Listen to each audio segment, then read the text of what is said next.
Released by Overworks, a subsidiary of Sega, Skies of Arcadia is a one-of-a-kind role-playing game, originally released on the Sega Dreamcast in the year 2000, and released as Skies of Arcadia Legends 2 years later on the Nintendo GameCube.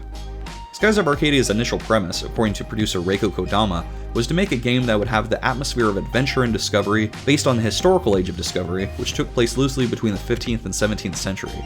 But rather than European settlers sailing the ocean, this game would be about pirates sailing the open skies. Originally planned for the Sega Saturn, Skies of Arcadia was upgraded to the upcoming Dreamcast to take advantage of its hardware capabilities. Also during the late 90s, Square Enix, formerly just Square, was killing it in the JRPG department with their Dragon Quest and Final Fantasy games, and Sega wanted to carve out their own space in the RPG world, and a fully 3D role-playing game on the brand new Dreamcast was just what they needed.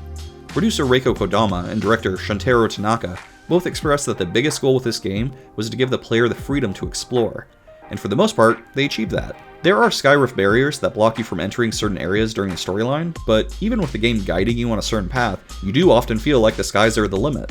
Another notable feature that made this game stand out is its spirit of hopeful optimism, especially through the protagonist Vyse. Positive and cheerful is what we're going for, said Kodama. Serious and dark RPGs are all the rage, and so in response, we want to do something lighter and more adventurous. Compared to other games of the time, Skies was rather progressive. Tanaka and Kodama thought it was important that Eika and Fina were on equal footing with Vyse, rather than just being damsels in distress. Their character development and stories do reflect that positive feminist message. Other minor characters, not so much. Skies was localized in English by just two dudes, Chris Luchik and Clayton Vorlik, who took a lot of liberties with the script, pretty much completely rewriting all the character dialogue. Subsequently, certain characters in the English version have completely different personalities. Ramirez, for instance, is obsessed, perhaps to an either romantic or at least dogmatic degree, with Boss Galcian. In the English script, that was majorly downplayed. Luchik and Vorlik said their main inspiration for the writing was Joss Whedon, which actually explains a lot. Thematically, Skies of Arcadia is most inspired by Robert Louis Stevenson's Treasure Island. Visually, said Tanaka, the game is inspired by the works of Hayao Miyazaki, specifically Castle in the Sky.